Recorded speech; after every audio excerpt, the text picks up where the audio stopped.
We'll just start off by talking about very broadly some eligibility requirements. For almost all of the programs in the Middle East, a 3.0 GPA is a requirement. There are two exceptions to that. One is for summer programs, it's a 2.7 GPA, and if you're interested in one of the honors programs in Israel, it's a much higher GPA. I believe it's a 3.7. Regarding language, most programs in Jordan do not require any prior Arabic language study. So, don't worry if you haven't studied Arabic previously. That does not preclude you from studying abroad in Jordan necessarily. And regarding the programs in Israel, there is no language requirement. You do not have to have any Hebrew language or Arabic language requirements to participate in any of the programs in Israel. A passport is required. A valid passport is required for all programs that you're thinking about studying in the Middle East. And the visa process differs by country, and that's something that you would discuss with me later on in the process if you decided to move forward with an application for one of these programs. So why don't we start off with talking about our programs in Israel. We have 3 programs in Israel at 2 universities. You're looking at some pictures taken in Jerusalem.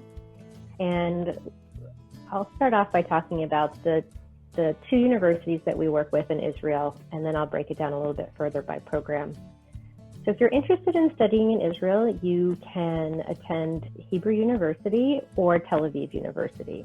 Hebrew University is in Jerusalem, Tel Aviv University is in Tel Aviv.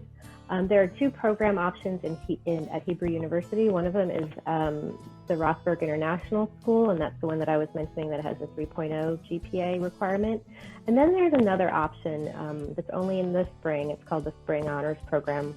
You need a 3.7 GPA in order to apply for this program. It's a program that you will be taking more advanced and involved courses through the Hebrew University. The Rothberg International School is a little bit separate, and that really is mainly for international students.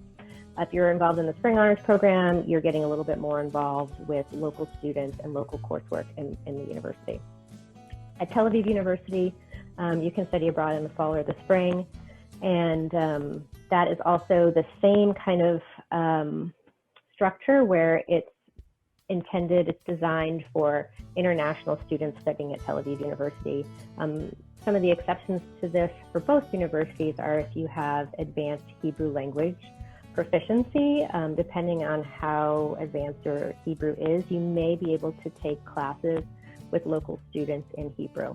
On both of these programs, you would live in on-campus housing, and both require something called an ulpan, which is a pre-semester Hebrew language course. So regardless of which of these programs you would go on, you would do the Hebrew language course first. It's a pre-semester, very intensive Hebrew language course, and then you would continue on with your regular semester courses. I'm going to move on now to talk about some of the options that we have in Jordan. We have quite a few program options in Jordan. They are all in Amman, and some of them do. One of them in particular requires some previous Arabic studies, language studies, but most of them do not. So just to give you an overview of what kinds of programs you could participate on if you were to go to Jordan, one of the programs that a lot of students are attracted to is the Middle East Studies program. This gives you a lot of opportunity for variety. There's more courses to choose from on a program like the Middle East Studies program than, say, the Advanced Arabic Language Studies or either of the SIT programs. Those programs are much more prescribed with regard to the courses that you'll be taking. So if you are looking for some flexibility with the types of courses that you can take abroad, the Middle East Studies program is a good choice. Another thing to keep in mind for the Middle East Studies program is that you don't need any prior Arabic studies to apply for this program. All of the programs that you're looking at in Jordan will require you to take Arabic while you're on site. The CIEE Advanced Arabic Language Program is the one that does have an Arabic language requirement of 4 semesters of Modern Standard Arabic is required. And then while you're there, you're taking all of your courses in Arabic. The next two options listed are both SIT programs, School for International Training programs. This is a provider that we work with, and they really have a focus on kind of experiential learning. And so on both of these programs, you will engage with whatever theme you're focused on very deeply, and both of them have an independent study project that you'll be working on if you're doing either of the SIT programs. For all of the programs that you're looking at for this in Jordan, from SIT and CIEE, you'll be living with a homestay family. And then the last option in Jordan is actually Summer in Amman. That is a Georgetown faculty-led program.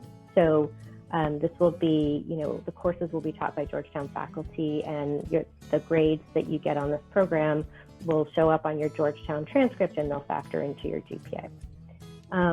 The last program that I want to touch upon is Qatar. So you may already be aware that Georgetown has a campus in Qatar. We call it GUQ. And students are able to go there for either the semester or for the summer. If you were to go there for the semester, you would be able to take, most of the courses are going to be for school from the SFS curriculum. That was kind of what it was originally intended for. So if you are interested in taking SFS courses, this might be a really good option. It's not necessarily a good option for students who are looking to practice their Arabic or really learn Arabic. A lot of what you're going to do, of course, people speak Arabic in Qatar, but they also speak English. And so it's not necessarily, at least the semester program isn't necessarily the best choice if you're looking to really develop your Arabic language skills. So now I'm just going to talk about some very general things regarding finances and study abroad. So some things to keep in mind are we have program budgets, and they're on our website. So if you go to the OGE website and you look under program brochures, you'll see something called a finance tab. And if you go into that tab, you'll be able to find a lot of information that will be helpful for you when you're thinking about studying abroad and planning for study abroad.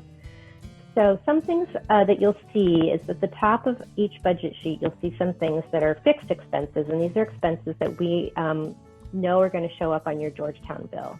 So Georgetown tuition will show up on your Georgetown bill for semester programs.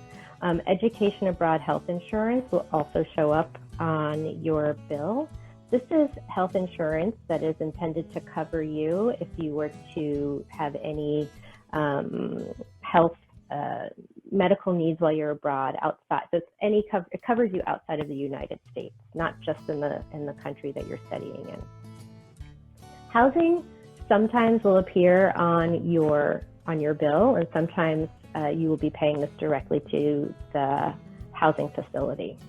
The next thing that you'll see on a program budget is a list of estimated expenses. So these are things that will vary by student, but we try our best to give some type of a cost estimate for things like airfare, personal expenses. You might see something like housing show up on a budget sheet for an estimated expense. This might be because you have more than one option for housing on a program, and so in that case, there might be varying levels of costs associated with those different housing options.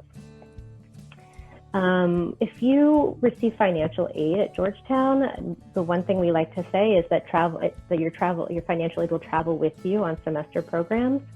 If you have any specific questions about how your financial aid package may be adjusted with regard to study abroad, you should discuss this with your financial aid counselor directly.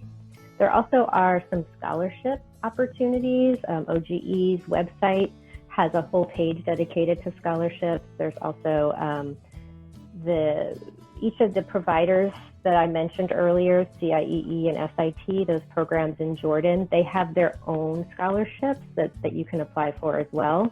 And then Pell Grant recipients can apply for something called a Gilman Scholarship. And so we strongly encourage students to explore the different scholarship options available to them. And if you have any questions, definitely reach out to our office and we can help you with that. So this was really just meant to be a broad overview of some of the programs that are available, all of the programs that are available to you in the Middle East. For more information, I encourage you to visit the OGE website if you haven't already. And as I referenced earlier, within our website, you'll be able to find program brochures for each of the programs that I just mentioned earlier. You can also attend a virtual Study Abroad 101 session. This will dig a little bit deeper into more of like eligibility requirements, application processes and procedures, things like that.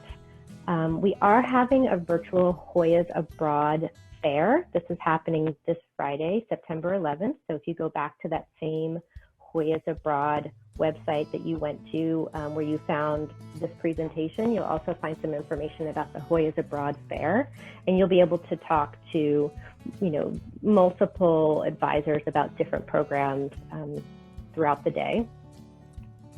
If you haven't already, I would start the conversation with your advising dean. Maybe if you have a sense of what your major might be, you can talk to faculty in your major and your department and express your interest in study abroad and start talking through the programs that you think you might be interested in. We also have peer advisors and returnees that you might want to connect with. We have a really robust selection of student bloggers and stories beyond the hilltop, which you can find on our website. And of course, follow us on social media. So I will just open up now to any questions that we might have. Hi, everyone. This is Greg Spear. I also work in the Office of Global Education, and I've been monitoring the questions coming in. Danielle, there are a few, so I will start to pose them to you in the order they came in, and we'll try to get through as many of them as we can. Great, thank you. Sure. The first question actually has to do with something that you mentioned, but it sounds like it's just a point of clarification. Do students have to study one of the languages, either, depending on the country they're in, on all of those semester programs that you mentioned in Israel and in Jordan? That's a really good question. Yes. So on all of the programs that I mentioned in Israel and in Jordan, there is a language requirement during the semester. So you would be required to either continue with your Hebrew language studies while you're there or Arabic language studies throughout the semester. Great. There are two questions here that are sort of related, so maybe we can just speak about them generally. One is whether there is a way for students to study abroad somewhere that's not on one of Georgetown's sort of approved or affiliated programs list. And then there's a very specific question about studying abroad in Palestine, where Georgetown does not have any study abroad programs. Do you want to just kind of give a general response to that? Yeah, I will give a response to that. So if there is a program that you're interested in pursuing or if there's some academic pursuit that you can't find through the list of pre-approved programs that I mentioned, we have a petition process. So you can fill out something called an independent petition, where you ask to petition to study on a different program that's not approved. And so there's a whole process outlined on our website for how to submit an independent petition. The first thing you'd want to do is talk to me in an advising session. So, feel free to make an appointment with me after this, and we can talk about, what you're thinking, determine whether or not it can be, if that's something that you can do on an existing approved program, and if you feel that it is not, then I can, walk you through the independent petition program. So that's not just for the Middle East, that's for any program, in the world. If you feel like there's something academically that you cannot pursue on an existing program that we don't offer, you can petition for that. And petitions, I should mention, petitions are not regularly, they're not something that you just petition and then you get an automatic approval. It goes through a very rigorous process, a review process that usually involves, depending on the location, it'll involve the International Travel Review Committee. So there's a lot of, for safety and security issues, depending on where you want to study. So it's a very involved process, the petition process, but it's absolutely available to any student who wants to do it. Great, thank you. The next set of questions look like they have to do with options for study abroad in the summer. I'll take maybe this first one, which has to do with how financial aid works in the summer, and I can just answer that very generally. So Danielle had talked about how financial aid travels with students for Georgetown study abroad programs during the semester. That's a very critical distinction because during the summer, financial aid is much different and it's much more limited. It's something that students have to apply for separately from their regular financial aid package during the academic year. And it usually does not cover the full cost of summer study abroad programs. So financial planning is a very important step for if you're considering study abroad in the summer. In addition to the financial aid that's available, there are plenty of resources in terms of scholarships, both from Georgetown and from outside of Georgetown, that we do a lot of advising on. And so if that is something you're considering, I would recommend talking both to an advisor here in OGE and also checking in as early as possible with your advisor in the Office of Student Financial Services. The next question here, Danielle, we could sort of both chime in on. This has to do with a student taking Arabic for language proficiency, presumably in the SFS, although it's not specified here. Is it recommended to take the specific language session in Jordan? So I don't know if that makes sense in the context of the semester program that you described. Not necessarily, no. Okay, so if for the student who wrote this, if you're talking about the summer Georgetown in Amman program, then yes, that program is specifically designed for accelerated Arabic language study from beginner all the way to advanced. So it's designed to cover 12 credits worth of Arabic study. And so wherever you are in that sequence, it will sort of blast you ahead to the point in which you'll be able to take that proficiency exam. If that was not the scope of your question, please feel free to reach out to OGE and you can speak with an advisor about exactly how to plan for that. And then a similar question about language requirements over the summer. That actually varies by program. We do have many summer study abroad programs that are language focused. Some are designed as an introduction to the language and culture. Others require that you've already studied it for 2 semesters or 4 semesters. They're all a little bit different. I would recommend if you have questions about studying abroad specifically in the summer, we're going to have a session just like this tomorrow at the same time where we go into a little more detail about those programs. Thanks, Greg. I saw someone also ask a question about whether there are any justice and peace studies courses over the summer. I'm not aware of any over the summer, but I do know that the SIT program in Jordan that is geopolitics, international relations, and the future of the Middle East, they do have a course called the Psychology of Peace, so that may be of interest to you. But again, I'm not familiar with anything in the summer. Greg, are you aware of anything in the summer? Not specifically in this region. The Justice and Peace Studies program does have a summer program in South Africa. Okay. All righty. That's all the questions that are in. Dee, is there anything else you want to add, either in closing or to give people a little extra time to ask? Oh, I see a question that says, can I live off campus in Israel? No. The short answer is no. So if you're interested in studying at Tel Aviv University or Hebrew University, students are required to live on on-campus housing.